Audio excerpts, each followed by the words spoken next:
All right, let's start out by saying Barakat Yahweh, by Hashem Yahushai, by Hashem Chakodash. Welcome to another live lesson.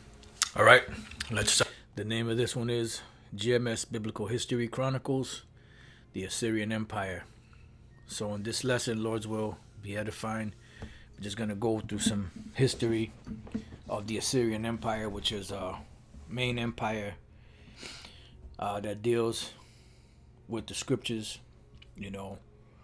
and just as a historical reference of biblical accounts. And you also have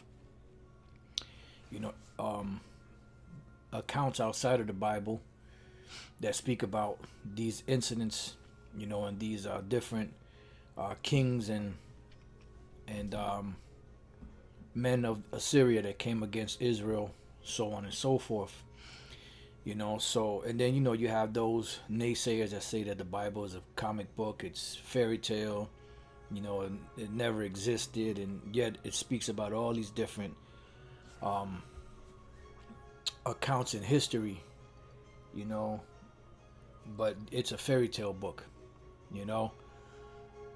This is why in Isaiah, the 34th chapter, it says, in the 16th verse, it says, seek ye out of the book of the Lord and read, no one of these shall fail. So what are the things that are not going to fail? The prophecies that are written in this book. Like I said, you have historical accounts, you have prophecy, you have the history of Israel, you have the history of different nations, you have the prophecies of empires coming and going, you have certain histories of certain kings that ruled among the nations that were part of those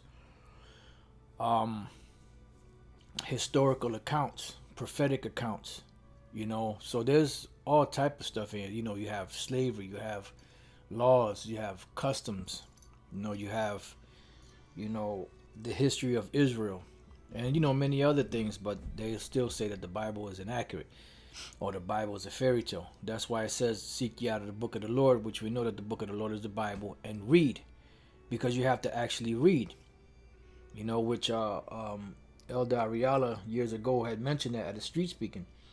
It said, you mad at us because we actually read the Bible. These Christians, what they're spewing out is things that they've been taught. They're not teaching most of them are not teaching based off of their study in the scriptures. It's just something that they're mimicking somebody else talking about. So it said, read, no one of these shall fail, meaning none of the prophecies of this Bible are going to fail. None shall want her mate, because this book cannot be mated with any other book. This book stands alone. It doesn't need any other book to mate with it. Now, when we do go into other books dealing with history, just to illustrate, what the scriptures are speaking about, and show you that there are extra biblical accounts that speak about these things, but that's about it. We're not trying to marry the Bible with any other book, because the Bible stands alone. None shall want her mate. You got to read this book. No, none of the prophecies here are going to fail. None shall want her mate. For my mouth he hath commanded, and his spirit it hath gathered them. So the spirit of the Lord hath gathered, these words and these prophecies, which the Lord said his words do not go out void. Now, what you're looking at here is a picture of inside the Met Museum, the Metropolitan, I forget the exact name of it, but it's a museum that we frequented often. And on the back wall here, this is a map of the Assyrian Empire. And here before you, on either side, the right and the left, you have what is known as the Assyrian Griffin, which is, has a man's face, and it has a body of a beast with wings. And that is important, in this lesson, because this is going to tie into certain historical things. Now, this is a map, but I have another map here of the Assyrian Empire, and you could see now the Assyrian Empire. This particular map dates back to 824 BCE, or should I say, not dates back to it, but this is an account of the expansion of the empire by 824 BC. But there's other accounts where you have a lot more of this region here, you know, that is a part of the Assyrian Empire. But remember, they came up. I had a video which I got rid of. It kind of gives you like a timeline of how they expanded, you know, and at the height of their expansion, they were all the way up into Egypt, you know, and then eventually they started waning because it was time for that empire to go down. Now, the Assyrians, the progenitors of the Assyrian people and this Assyrian Empire, go back to the book of Genesis, the 10th chapter and the 21st verse, which the Assyrians are a Shemitic people. They are a Shemitic people. Okay? It says, unto Shem also, which Shem is one of the three sons of Ham. I'm sorry, Salakia, one of the three sons of Noah, Shem, Ham, and Japheth. And from these three sons of Noah, the earth was repopulated, because remember, the earth prior to that, there had been a great flood that wiped out humanity. And there were only 8 souls left alive. And 3 of those men were the ones that repopulated the whole earth.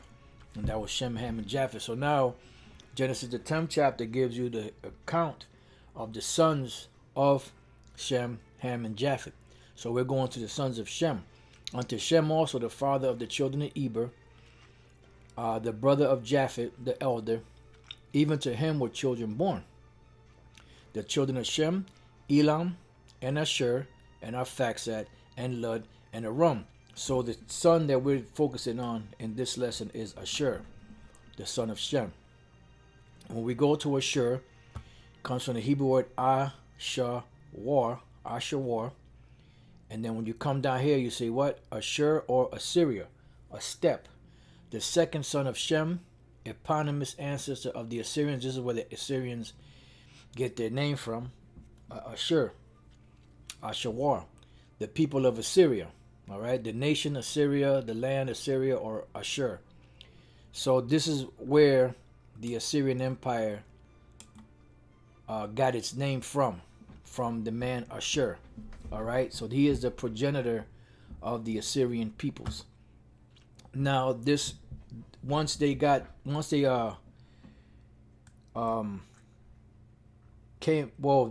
they were on the scene, of course, you know, it takes time to build an empire. So you had great men back then that would be known as conquerors. And what they would do is they would conquer certain regions, and then from that region they would build an empire. You know, first there would be kings and princes, and you know, different generals, you know, of the military and all that, you know, and eventually in time what they would do is they would expand, you know, and expand their power and conquer certain peoples and subject them and put them under tribute to that particular kingdom. And that's why when we go on back in history, we see the Egyptian Empire. You know, we see different empires that came and went, you know, and the major empires besides Egypt was the Assyrian / Babylonian Empire, the Medo-Persian Empire, the Greek Empire, and the Roman Empire. Those are some of the main empires. And now today you have America, which is a revival of the ancient Roman Empire, which is the greatest empire on the planet that there ever has been, because they've conquered pretty much the whole planet, you know. And then when you go and you check out this map here, every time an empire took over, they will always take over some of the same regions, and then they would expand their kingdom a little further, you know. So going back here, Genesis 10 and 8, and Cush begat Nimrod. Now Cush was one of the sons of Ham. Nimrod was one of the primary, you know, top men among the Cushites. he began to be a mighty one in the earth. See? So he started to do what? He started to conquer. He was a mighty hunter before the Lord. Wherefore it is said, even as Nimrod, the mighty hunter before the Lord. And the beginning of his kingdom was Babel, and Erech, and Akkad, and Calneh, in the land of Shinar. So we know that the land of Shinar would be situate between these areas here, between the Tigris River and the Euphrates River. You know, as the land of Shinar, it was known as Mesopotamia, you know, Sumer, you know, and all of that was all in this region. All right. So now going back, it says, out of that land went forth Ashur. See, because Ashur was in that land. Not that Ashur was a Hamite. Ashur, we read, was from the line of Shem. But it's speaking about this particular land here, where they actually reigned in. And you see Assyria up here with the capital Nineveh. Ashur, which is the etymology. Over here you see Haran, which was named, this is in the land of Syria, where you have a word Aram. This is where Assyria, the Syrians came from. You have Haran, which is the brother of Abraham, which this land was named after, and he had peoples living in this land. All right, you have Carchemish, you know, Damascus, you know, the Samaria. All right, so now going back, I'm sorry. It says, out of the land went forth Ashur and builded Nineveh. So Nineveh was the capital city of Samaria. I'm sorry, Assyria. Why I keep saying Samaria? Assyria, what you see here, Nineveh. This was a capital. And every time an empire would rule, they would have the empire and their capital city. Like you see the Babylonians here, you see the Medes, see Elam. You know, a lot of these, just Aram. So they all had certain empires at certain times. All right, going back, it says, and the city Rehoboth and Calah.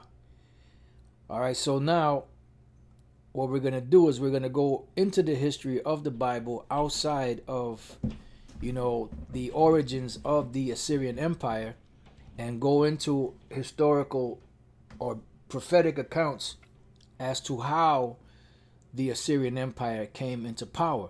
Now, keep in mind, you know, I'm not an expert in the Assyrian peoples and language and the empire. You know, all we need is just a basic understanding, overall summary of the Assyrian Empire, you know, as pertains to prophecy. All right, so when we go to the book of Daniel 7, Daniel 7 is a historical account of prophecies that took place of certain empires that were going to rule prior to the coming of the Messiah, Yahushua. All right, so what we're going to do is we're going to read some of this, and we're going to pretty much stop at the 4th verse because the point is made in the 4th verse. So Daniel 7:1, just bear with me. You know, this is, you know, pretty much, you know, it's a vast topic, you know, so I'm trying to keep up with the spirit as best I can. So just bear with me. Daniel 7:1. In the first year of Belshazzar, king of Babylon, Daniel had a dream and visions of his head upon his bed.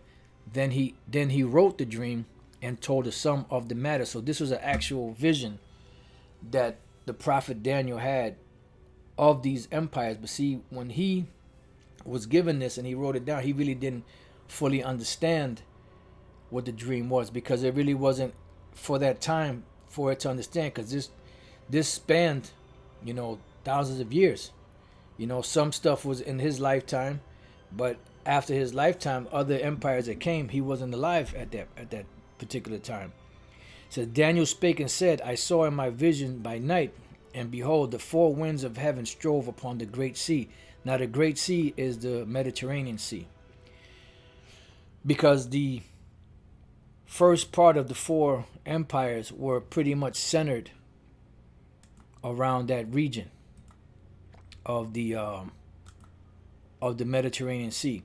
And when you look at the four empires that ruled, you notice that they all ruled within this region here of the Mediterranean Sea, in the what they call the Middle East, the Levant and all of that, because this was the major part of the earth at that time that everyone wanted to conquer and control, because you had the seaports, you had the different trade routes, that was very strategic to have these regions of lands, from all the way from over here in Babylon, to every seaport surrounding the Mediterranean Sea.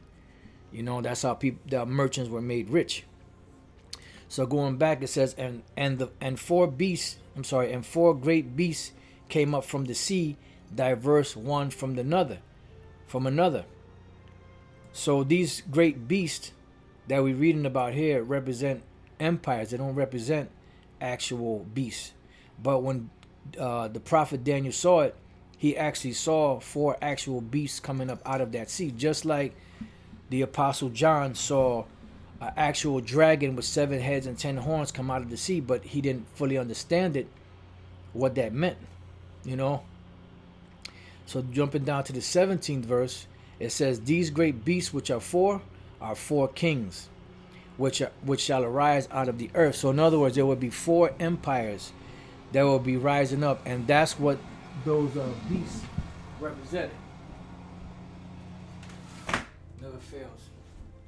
Every time I start doing a lesson, somebody wants to cut some goddamn grass. All right, so let's read that again. These great beasts which are four kings which shall arise out of the earth. So now let's jump back up to the 3rd verse. And 4 great beasts came up from the sea, diverse one from another. So we know that this represents 4 empires. And, we are privy to it today because this is something that happened in the past.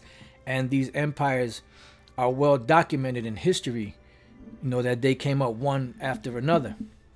So it says the first was like a lion. Now this first beast here is a combination of 2 empires. The first was like a lion and had eagle's wings. This represented the Assyrian Empire, because the Assyrian Empire had something known as the griffin, and the griffin was a man with an Assyrian face, with wings and a body like a beast. Now, one thing I noticed when I was looking at this is the feet on this one they're cloven footed, and this one over here has like paws. I never noticed that before. So this particular thing that they call a griffin is the first beast that we're reading about. The first was like a lion and had eagle's wings, as we can see here. These are the eagle's wings, and this is a part of their history. This is a part of their architecture, or should I say art. This is not something that somebody decided to paint and put up there. This is something that they actually had, because this is what the Lord was speaking about. And it says, I beheld, to the wings thereof were plucked. So now how were the wings plucked off of this Assyrian Empire? When the Babylonian Empire came and took them down and made them tributary. That's why sometimes you'll read the Assyro-Babylonian Empire, just like the Middle Persian Empire, because you had the Medes that came up first, but the Persians became a greater nation. They became higher and more exalted. So they ruled jointly, just like the Syrians and Babylonians ruled jointly. And the Assyrian Empire was eventually absorbed into the Babylonian Empire. All right. So we're reading of how that took place. The first was like a lion and had eagle's wings. I beheld, to the wings thereof were plucked, and it was lifted up from the earth and made stand upon the feet as a man, and a man's heart was given it. So this represented Nebuchadnezzar and the Babylonian Empire that took down the Assyrian Empire. And that's pretty much in a nutshell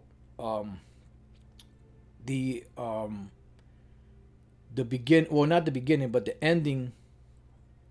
Or yeah, you could say the beginning of the Assyrian Empire and the ending of it, which ended with when Nebuchadnezzar took them down. All right, so now we go to the Assyrian history.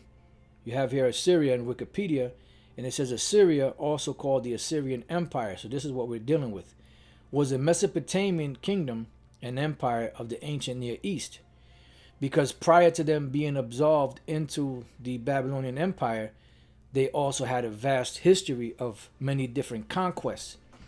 And the Assyrian Empire was known as a very cruel empire because the rulers that ruled the Assyrian Empire were very cruel, you know.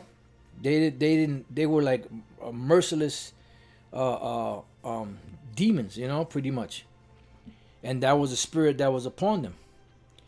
You know, and they not only conquered other nations and devoured and destroyed them, they also conquered the nation of Israel.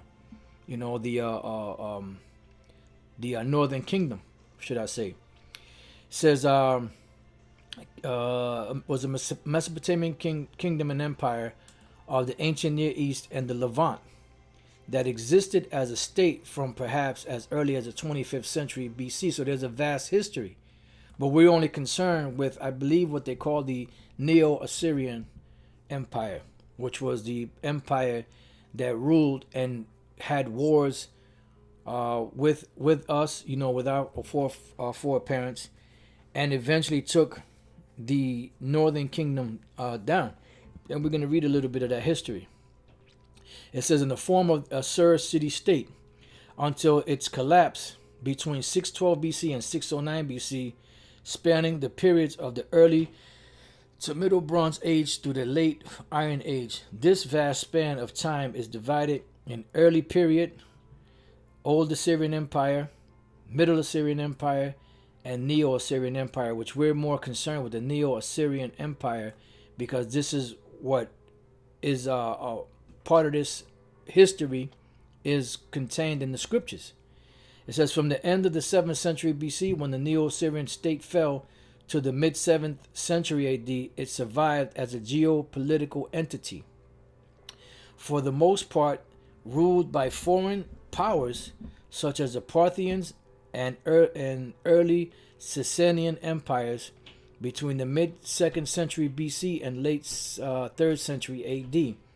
The final part of which period saw Mesopotamia become a major center of Syriac Christianity, which the word Syriac goes back to Aramaean, you know, the Syriac writing or Aramaic writing. You know, that was like a form of the ancient, well, not the ancient Hebrew, but a form of the Hebrew, you know, the Aramaean Hebrew or Syrian Hebrew. And the birthplace of the Church of the East. It says Greeks, Romans, and subsequently Arabs and Ottomans also took over control of the Assyrian lands because, like I said, these lands have been passed around from nation to nation. So now let's go here. This is another map of the Assyrian Empire. This is 700 BC. And you see how, let me bring this map over here. This is from 824 BC, but you see how much smaller it is compared to this one from 700 BC? Because they expanded their territory. You know, you see they got Elam, you have Susa, Media, Erech, These are names that are mentioned in Genesis 10. Babylon. You got the Euphrates River, the Tigris River, Assyria, Nineveh, which is the capital. And you had some of these other states, Ashur, Kalna. Some of these other states were like metropolises, you know. Like I was watching this video with this guy that was breaking down some of the history, and he was saying these cities that you're looking at here today would be like New York, you know, London, you know, and different booming cities of the world today. So you got to picture in your mind these booming cities today. This is how it was back then in this time period with these different cities like and Erech and Nineveh, you know. So these were booming, Ecbatana and Susa. You know, you got to look at it as you look at New York City and Chicago and London, you know, and Singapore, you know, and these different booming cities of the modern day. And that way you'll get a somewhat of a rough idea of how things work, because there's nothing different from the ancient empire to this empire, except for the people that were ruling, and it was a different time period. But it was always the same thing. There was always marriages, there was always music and dancing and food and merchantmen, those that traded by sea, those that traded by land. You always had kings and queens and, different things, different scenarios like that, like you have going on today. So going back, it says, from the end of the 7th century BC, when the Neo-Assyrian state fell, I think I read that already, right? Yeah, we already read that. So let's move on. We checked out the different maps. Let's go to this one. And these articles I have in the description box, so in case any brothers want to delve into it, feel free. This is History of the Assyrian Empire. The Assyrian Empire began to arise around 1270 BC in the area far north on the Tigris River after the fall of Chaldea, which we have an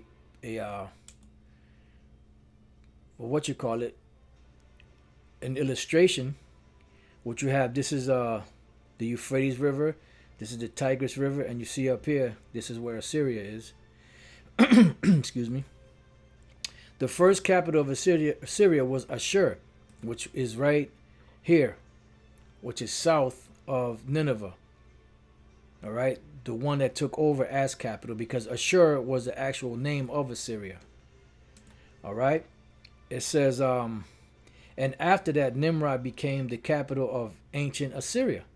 Later in 702 BC, Nineveh became capital.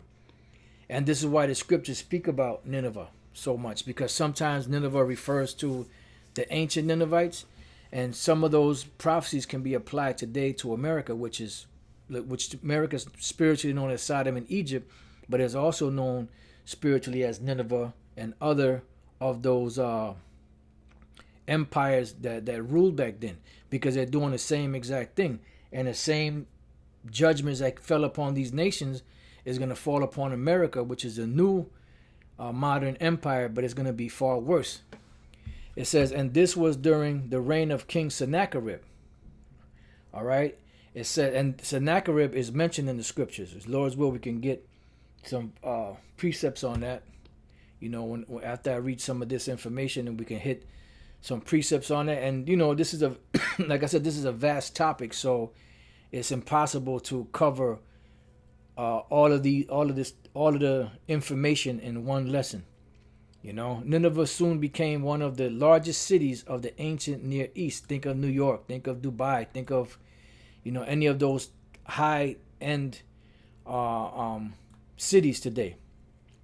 At the height, the Assyrian Empire, the kingdom embraced the lands of the northern Tigris, Armenia, Media, Babylonia, Elam, Mesopotamia, Syria, Israel, Judah, and the northern portion of Egypt, which were major cities, like today you have major cities. The greatest Assyrian kings were Shalmaneser, Sargon, Sennacherib, and Esarhaddon. The city of Nineveh was finally destroyed by the Medes and the Babylonians, who came against them at once, and the kingdom of Assyria was defeated and came to an end in 625 BC, which it was amalgamated into the pretty much into the Babylonian Empire, which you had many different nations fighting back then. Remember, the Medes were Medes and the Persians. They would come later though, because the next kingdom after that was the Babylonian Empire. So now let's take a look at some of these kings as far as the Bible is concerned. What we have here is Shalmaneser. Now Shalmaneser, Sargon, Sennacherib, Esarhaddon, these are titles of these kings, such as Ptolemy, Seleucus, Caesar. So these are all like different titles for these different kings, and all these kings had that's why they would have like Shalmaneser the first, Shalmaneser the second, so on and so forth. Now this Shalmaneser that we're going to be dealing with is the one that actually destroyed the northern kingdom, which was Shalmaneser the fifth, which we read the history of that in 2 Kings, the 17th chapter, where it reads, in the 12th year of Ahaz, king of Judah, began Hoshea the son of Elah to reign in Samaria over Israel 9 years. And he did that which was evil in the sight of the Lord, because this was the time when the Lord was about to take down the northern kingdom. Now, when you do your research and you research the kings of Judah, you had some kings that were righteous and some kings that were wicked. But when you go back and you research the kings of Israel, you know, the northern kingdom, all of the kings were wicked, because that was going to be the first of the divided kingdom to be brought down. It says, but not as the kings of Israel that were before him. Against him came up Shalmaneser, king of Assyria. So we're reading about him in history, and he is also mentioned in the scriptures. So when we look up Shalmaneser, Shalmaneser, fire worshipper, Assyrian king who probably reigned between Tiglath-Pileser and Sargon, which was also Assyrian kings, invaded the northern kingdom of Israel when the last king Hoshea was on the throne, forced Hoshea to pay tribute, but had to reinvade when Hoshea reneged. It is uncertain whether Shalmaneser or Sargon concluded the siege, which finally ended the northern kingdom. Maybe a common name for Assyrian kings in the 8th century BC, and it was, because you have different Shalmanesers, different Sargons, different Tiglath-Pilesers. All right, so going back,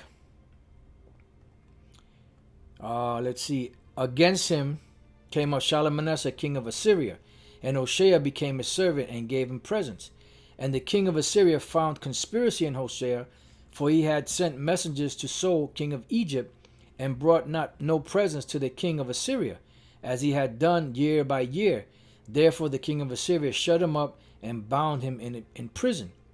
Then the king of Assyria came up throughout all the land, this is dealing with Samaria, and went up to Samaria and besieged it 3 years. In the 9th year of Hoshea, the king of Assyria took Samaria and carried Israel away to Assyria. So you have to keep in mind that they were here in the land of Samaria. I wish I could make this a little bigger. And then they were carried up to Assyria, right? And it's going to give, matter of fact, let me move this forward. It's going to give some of the accounts. It says, and placed them in Halah and in Habor by the river of Gozan, and in the cities of the Medes. So when you look at this map again, you have, let's see if they have those.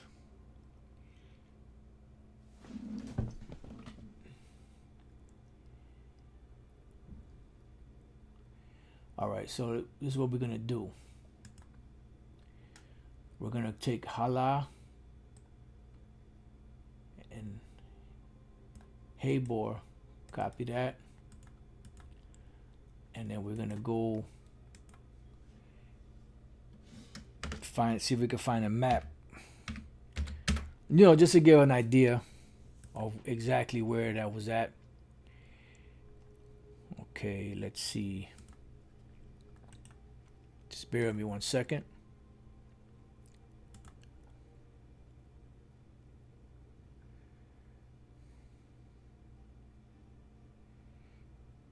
Okay, it's not giving me anything right now.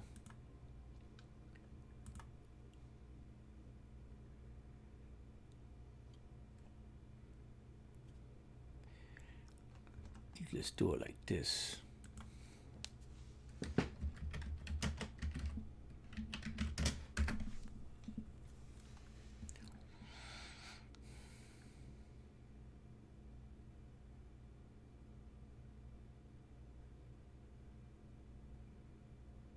Yeah, it's not really giving me much. But you get the idea. Some maps they'll have, you know. Here we go.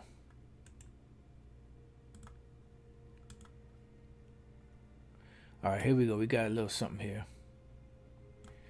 See, you have Samaria here, and they were brought up. You know, the river Gozan, Halah, and they were even brought down into Midian, and they were brought into Nineveh. We're going to read some of that history too. Lord's will, you know, when they brought him into Nineveh. All right. So it says by the river of Gozan and in the cities of the Medes, all the way down to here. All of this area here, the northern kingdom was all up in here.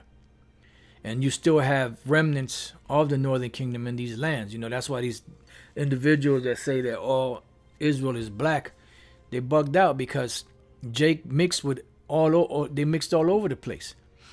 You have Jake that look like every nation under the planet. That's why the Most High said that he has to come and sift the house of Israel among all nations. So going back, okay, so we could leave off on that, and let's move on to the next one.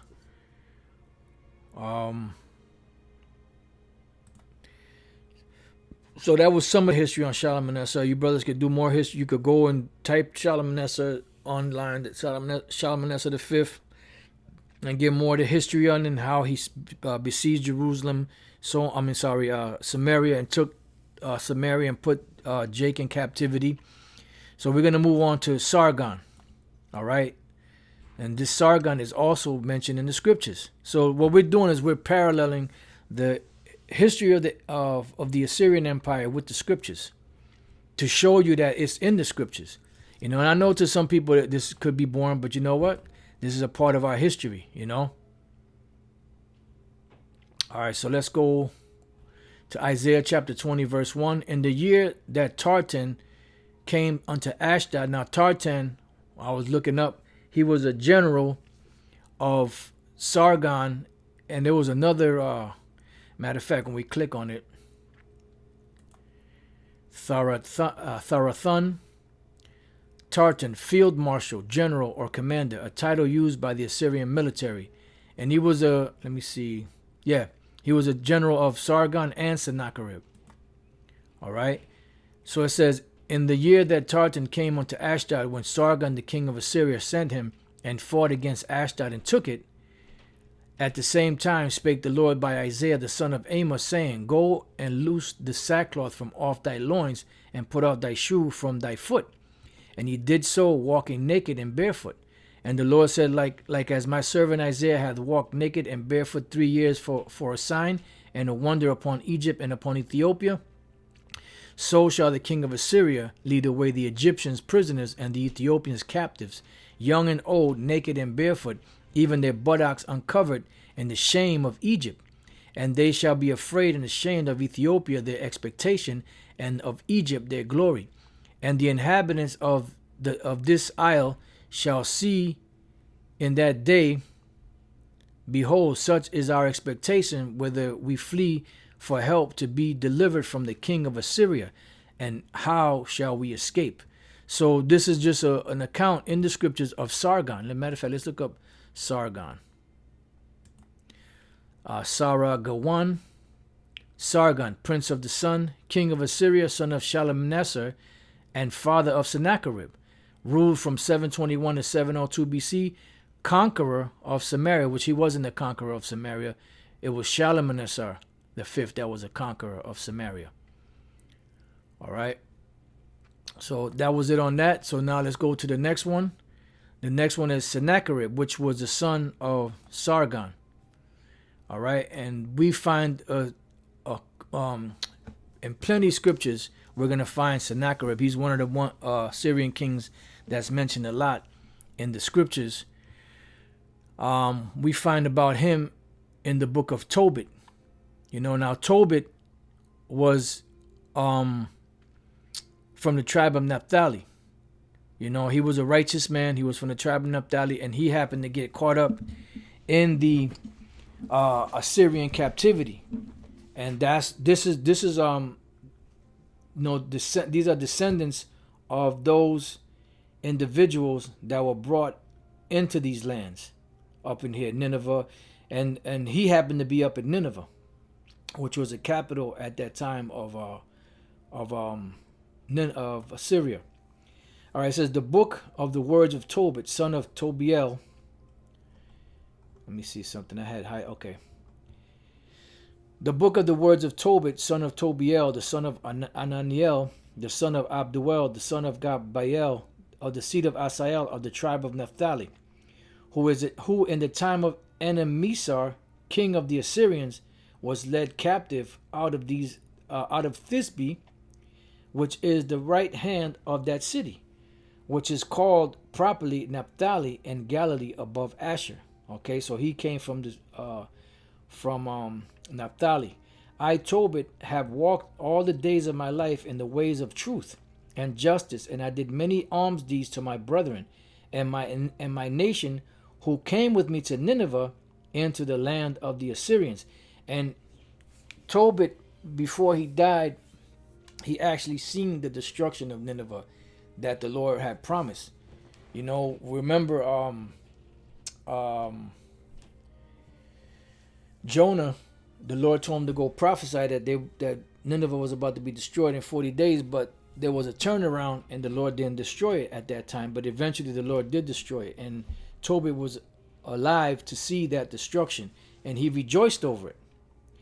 It says, and when I was in mine own country in the land of Israel, being but young, all the tribe of Naphtali my father fell from the house of Jerusalem, which was chosen out of all the tribes of Israel, that all the tribes should sacrifice there, where the temple of the habitation of the Most High was consecrated and built for all ages. So now we're going to jump down, because we read about Enemesar, right? And then it says, and the Most High gave me grace and favor before Enemesar, so that I was his purveyor. And I went into Media and left in trust with Gabael, the brother of Gabrias, at Ragus, a city of Media, then 10 talents of silver. And this is actually where he went. You have Babylonia, you have you have this, you have the Euphrates River and the Tigris River up here. You have Media, Ecbatana, and Ragus. This is where he actually went to.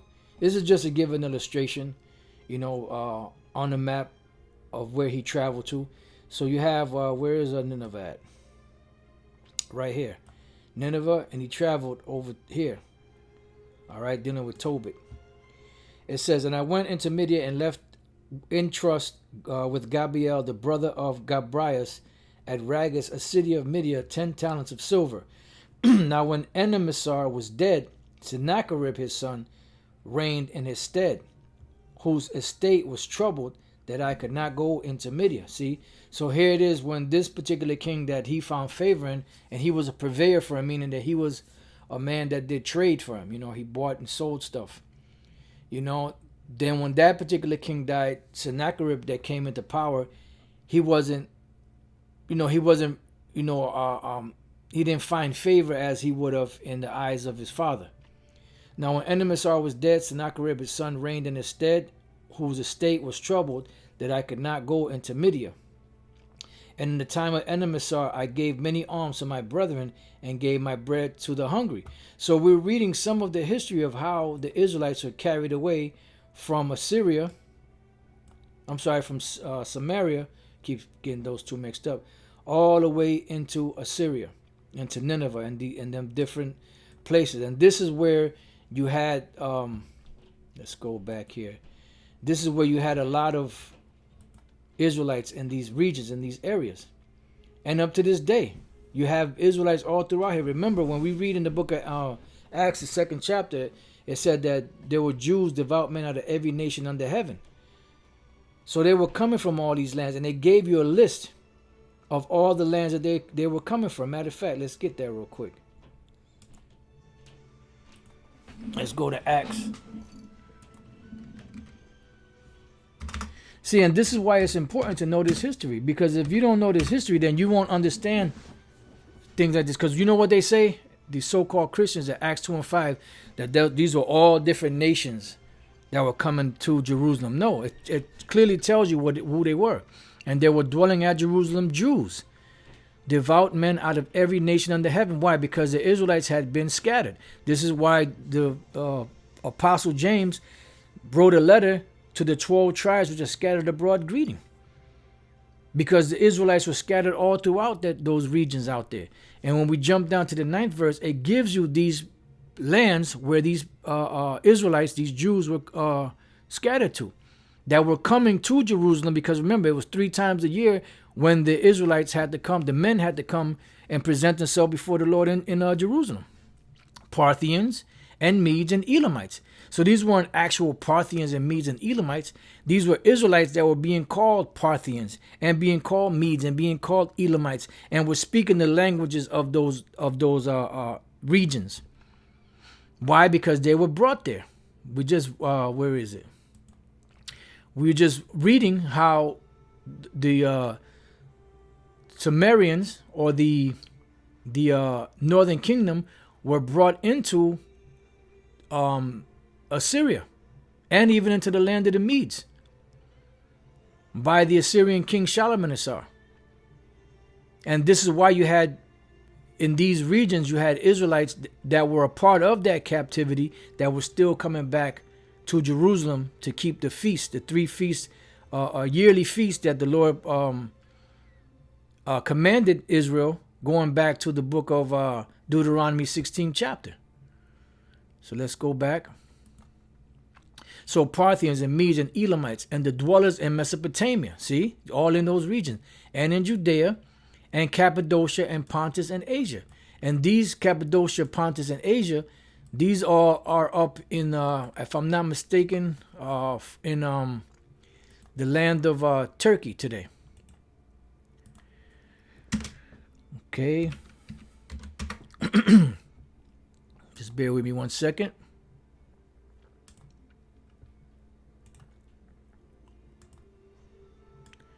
As we can see here.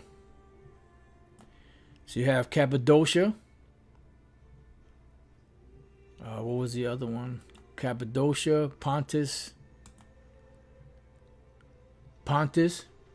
Asia. So in these regions, as well as over here in the around Babylon, around Assyria and all that, or Elam, you had Jakes all over the place, man. It says Phrygia and Pamphylia in Egypt. So let's go to Pamphylia and Phrygia.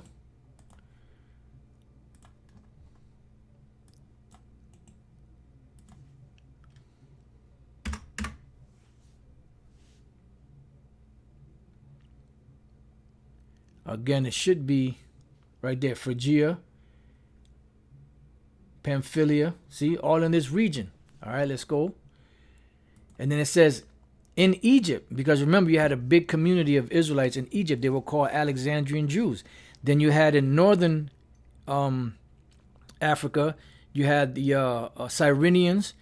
Those were Jakes, like Simon the Cyrenian, who carried the cross of Yahushai. No, that was he was an Israelite.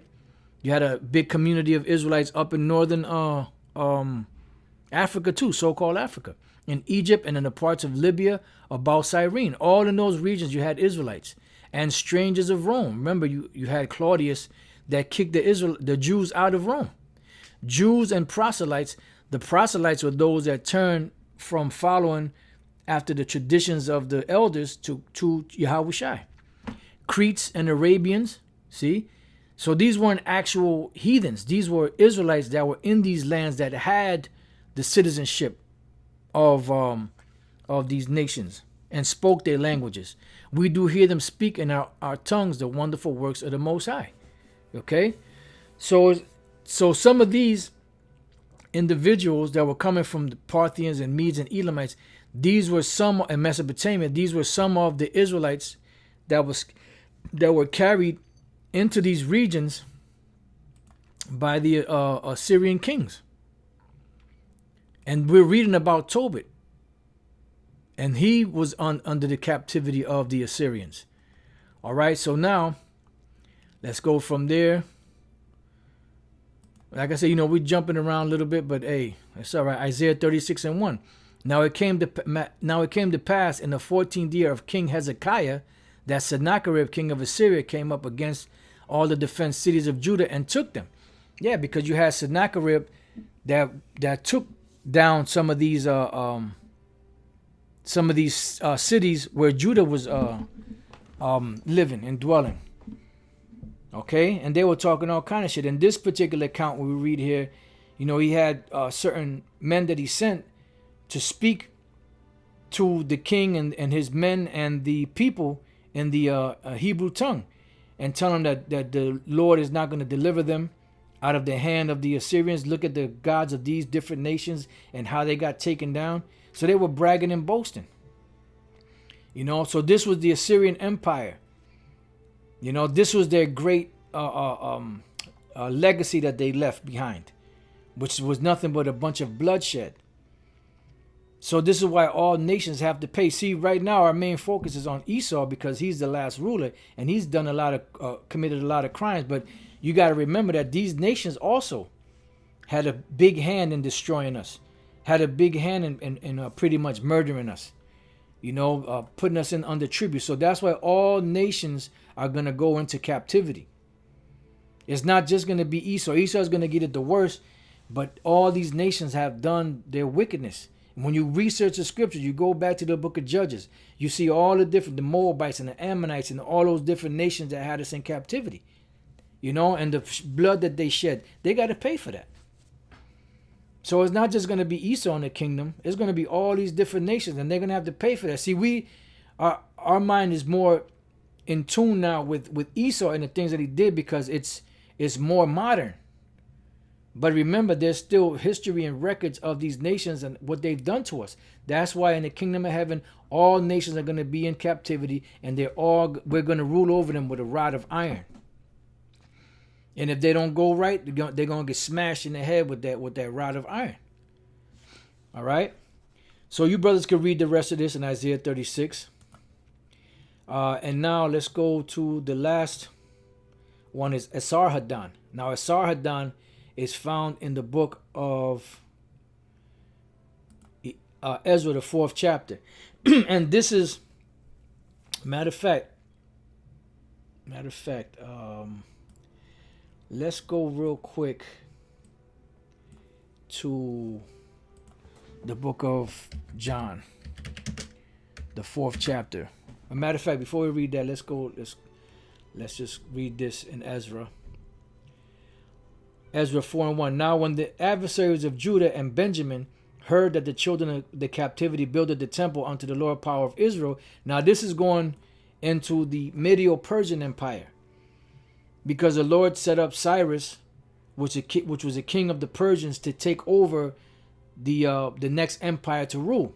That's why you had the Medo-Persian Empire that ruled, and the Lord gave him the decree to do that. And there was favor bestowed upon our forefathers back then to rebuild the temple.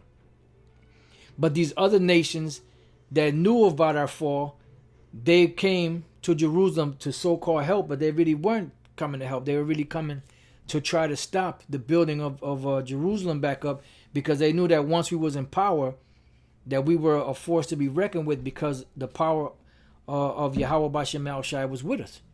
It says, then they came to Zerubbabel and to the chief of the fathers and said unto them, let us build with you, for we seek your God as you do, and we do sacrifice unto him since the days of Esarhaddon, king of Ashur, which brought us up hither. So this Esarhaddon, which was a key king, of the Assyrian Empire, is also mentioned in the scriptures. Esarhaddon. It says, Esarhaddon, Ashur has given a brother, king of Assyria, in the 7th century BC. And this is what we're dealing with here. Where was it? Let me see if I can find this map. Right here. The Assyrian Empire, 700 BC. Then you had the other Assyrian, the other map. I guess I got rid of it. Which actually, no, this is it. Which this one goes back to the 824 BCE. All right. All right, so let's go back. So we just read about Esarhaddon and how they wanted to build, which it says, for we seek your power as you do, and we do sacrifice unto him since the days of Esarhaddon, king of Ashur, which brought us up hither. Now, that goes back into the history where Shalmaneser which brought the children of Israel up into Assyria, as we read here.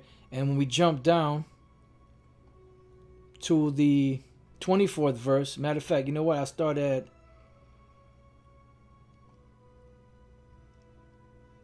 20. And the Lord rejected all the seed of Israel and afflicted them and delivered them into the hand of spoilers. And who were these spoilers? Those were those Assyrian kings, the Assyrian peoples that destroyed the northern kingdom and brought them into captivity into the land of Assyria. And you still have descendants there unto this very day that do not look like your average Israelites today. They don't look like a so-called Negro, Latino, or Native American Indian, because they're going to look as those prospective people whom they were scattered among. Because a seed is never going to, no matter who that man lies down with, that seed is always going to be an Israelite seed, no matter what it looks like. Until he had cast them out of his sight. And the Lord did that until we were cast out of the Lord's sight. What is the Lord's sight? The land of Jerusalem, the land of Palestine, that area over there. It says, for he rent Israel from the house of David, and they made Jeroboam the son of Nebat king. All right? And this is the beginning of the split of the northern and the southern kingdom. And Jeroboam drave Israel from following the Lord and made them sin a great sin, because he created those two calves. He put one in Bethel and one in Dan, I believe it was. And that was so that Israel wouldn't go up to Jerusalem to worship at the Passover and all that with Rehoboam, unless their heart would have turned to Rehoboam, the king of Judah. For the children of Israel walked in all the sins of Jeroboam, which he did. They departed not from them until the Lord removed Israel out of his sight. And he had said by all his servants the prophets, so was Israel carried away out of their own land to Assyria unto this day. So then what happened when the children of Israel, the northern kingdom, was carried away out of Assyria? The king of Assyria started to put in transplants of the other nations into Samaria. And this is why we're reading in the book of Ezra, the 4th chapter, how these nations wanted to build with us, because Esarhaddon, king of Ashur, brought them up into that land. Shalmaneser, also put transplants in there, as we're going to read. The Samaritan woman at the well, she was one of those descendants of those heathen nations that were brought into the land of Samaria instead of the children of Israel. And this history of us losing that land and the transplants being put in there goes into the Assyrian captivity, into the Assyrian Empire, which were the ones responsible for taking us out of that land, of those lands, and putting in those heathens in there. And now when you read these scriptures and you understand that history, then you can go back and piece it together. Oh, that's why they say in this in Ezra, the 4th chapter, because this history goes back to what happened when Shalmaneser came and took Hosea and the Israelites out of Samaria and put them into Assyria and put those transplants in there. And then you can piece things together. When you read the book of John, the 4th chapter, the Samaritan woman at the well, she was one of those descendants of those people. But if you don't know that history, you're going to just read it, well, I don't really understand what's going on. That's why Yahweh told her, you shall neither in this mountain nor yet at Jerusalem worship the Father. So going back to 2 Kings 17:24, and the king of Assyria brought men from Babylon and from Cutha and from Ava and from Hamath and from Sepharvaim and placed them in the cities of Samaria instead of the children of Israel. Because these children of Israel, this northern kingdom was brought to where? To Assyria. And from Assyria, they took counsel among themselves where they were going to go somewhere else, which is the so-called America or Arsareth, to worship the Father and keep the laws that we didn't keep in our own land, which got us kicked out of our land. And that's how the northern kingdom ended up coming over to this side of the world, the majority of them. But that's a whole nother story. And they possessed Samaria and dwelt in the cities thereof. That's dealing with these other nations.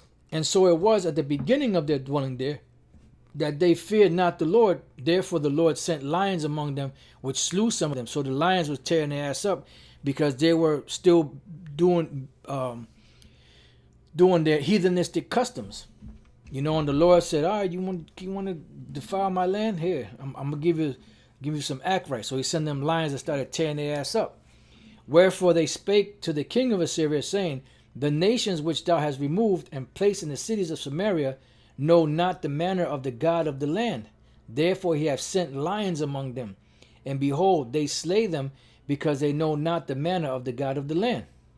The king of Assyria commanded, saying, carry thither one of the priests whom ye brought from thence, and let them go and dwell there, and let him teach them the manner of the God of the land. And this is why the nations know how to, read the scrolls and do certain customs, and certain rites of Israel, because they were taught by this Levitical priest. So that's what them heathens were telling Zerubbabel and Joshua. That's what that heathen woman at the well was telling Yahushua. Because they all learned that from what? From this Levitical priest that was brought in there to teach them the manner of the land of the Most High. Because if not, the Lord was going to destroy them all by those lions. And let him teach them the manner of the God of the land. Then one of the priests whom they had carried away from Samaria came and dwelt in Bethel, and taught them now how they should fear the Lord. And this is why we're reading about these heathens talking about Esarhaddon, and how they got into that land and how they know how to worship, the Lord. And this is why the Lord said, into any of the cities of Samaria enter ye not, because you had heathens there, but you also had Israelites there. But the word first had to be taught to the Jews in Jerusalem, and then to spread out to get the rest of the lost tribes of the nation of Israel. So we go to John, the 4th chapter. I just want to get the point.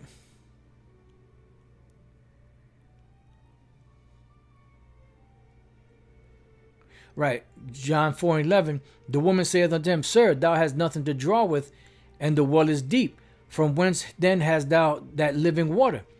Art thou greater than our father Jacob, which gave us the well and drank thereof himself, and his children and his cattle? So here it is. She's saying that all the way going back to Jacob. No, Jacob didn't give you that well.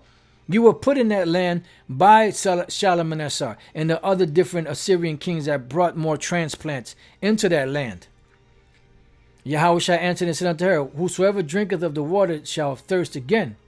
But whosoever drinketh of the water that I shall give him shall never thirst, but the water that I shall give him shall be in him a well of water springing up into everlasting life. The woman saith unto him, Sir, give me this water that I thirst not, neither come hither to draw. Yahushua saith unto her, Go, call thy husband, and come hither. Let me just jump down to the point. 19. The woman saith unto him, Sir, I perceive that thou art a prophet. Our fathers worshipped in this mountain. And why were her fathers worshiping in that mountain? Not because Jacob gave it a well, but because the Assyrian kings put transplants in there. And the descendants after them were taught after the manner of the priest, the Levite priest that taught those heathens how to keep the customs of Israel. So they kept teaching their sons and their daughters, so on and so forth. And you say that in Jerusalem is a place where we ought to worship. Yahushua said unto her, Woman, believe me, the hour cometh when you shall neither in this mountain nor yet at Jerusalem worship the Father. Why? Because she is not an Israelite. She is a heathen. You worship you know not what. We know what we worship, for salvation is of the Jews. So this is what he was telling her, because she was not a Jew. She was not an Israelite. She was a heathen. But the hour cometh, and now is, when the true worshipers shall worship the Father in spirit and in truth, for the Father seeketh such to worship him. Why? Because those nations, there's going to come a time when the Lord is going to get them out of there and put the right people back in there, which are the Israelites. So this is how all of this happened. This is why there's so much mix-up, and so many nations thinking that they are the Jews and the Israelites, this, that, and the other. Because there was a lot of history of a lot of removal from the northern kingdom and removal from the southern kingdom during the time of the Babylonians. All right. So, hey, like I said, this is a vast topic. I mean, you can go on and on and on. I mean, there's many other accounts in the scriptures. You know, there's all kind of information out there. You know, Esarhaddon, the city of Nineveh, was finally destroyed by the Medes and Babylonia, who came against them at once. And the kingdom of Assyria was defeated and came to an end in 625 BC, which is when, you know, around the time when they got amalgamated into the Babylonian Empire, which we read in Daniel. But the Babylonians really took foothold in 605 BC. So there's the dates vary here and there, you know, but nevertheless the history is still there. You know, so pretty much that has been GMS Biblical History Chronicles, the Assyrian Empire. And again, I'll say I'm not an expert in Assyrian history or religion or language. This is just something to tie the history of Assyria or the Assyrian Empire with the scriptures and how it pertains to the scriptures and to Israel. You know, so with that, I pray that your brothers have been edified. Until the next time I say, Shalom.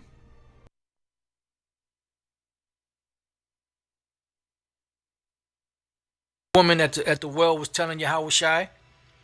Because they all learned that from what? From this Levitical priest that was brought in there to teach them the man of the land of the Most High.